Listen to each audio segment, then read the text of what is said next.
ഇപ്പൊ നേരത്തെ ഫൈസൽ ബാബു ഇവിടുന്ന് പിന്നെ മയക്കുമരുന്നിനെ കുറിച്ച് പറഞ്ഞു. മയക്കുമരുന്ന് കേട്ടപ്പോൾ നമ്മൾ ഉടൻ ഇറങ്ങി പുറപ്പെട്ട് പ്രതിജ്ഞ പരിപാടി, മയക്കുമരുന്ന് അങ്ങനെ വയല് പിന്നെ കുത്തുബയ്യത്ത് എല്ലാം കൂടെ നടക്കുകയാണ്.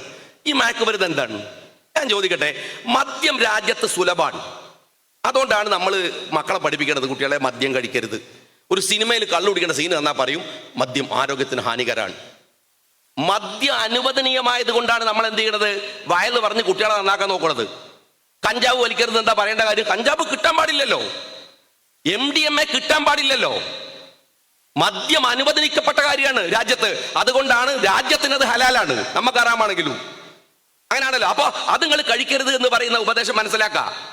നമ്മൾ മക്കളോട് കഞ്ചാവ് വലിക്കരുത് പറഞ്ഞാൽ ഒരു ഇത് എഴുതാ കിട്ടണ ചോദിക്കൂലേ? വെറുതെ കുട്ടികളെ അറിയിക്കേണ്ടെന്നല്ലേ നമ്മൾ വിചാരിക്കുക? എടോ, രാജ്യത്ത് കഞ്ചാവ് വന്നാൽ, MDMA വന്നാൽ അത് തടുക്കേണ്ട ബാധ്യത സർക്കാരിനാണ്, നാട്ടുകാർക്കല്ല, പള്ളി കമ്മിറ്റിക്കല്ല, മുസ്ലിം ലീഗിനും ഇവിടുത്തെ എന്താണ് ചർച്ചിനും അല്ല. ഞാൻ ചോദിക്കട്ടെ, എൻ്റെ വീട്ടിൽ എൻ്റെ മകനെ കൊടുക്കാൻ വേണ്ടിയിട്ട് ഒരാൾ ഒരു 10 കിലോ കഞ്ചാവ് പോയിട്ട് വീട്ടിൽ വന്നാൽ എനിക്ക് അവനെ പിടിക്കാൻ അധികാരമുണ്ടോ? ഇല്ലല്ലോ. നിങ്ങൾ ഈ ഹാളിനകത്ത് പുറത്തുനിന്ന് ഒരുത്തൻ MDMA ആയിട്ട് വന്നു എന്ന് നിങ്ങൾക്ക് ബോധ്യം ഉണ്ടെങ്കിൽ നിങ്ങൾക്ക് അവനെ പിടിക്കാൻ പറ്റുമോ? പിടിച്ചാൽ എന്താ പറയാ? സദാചാര പോലീസ് ആവണങ്ങൾ ഞങ്ങൾ ഇവിടെ ഉണ്ട്.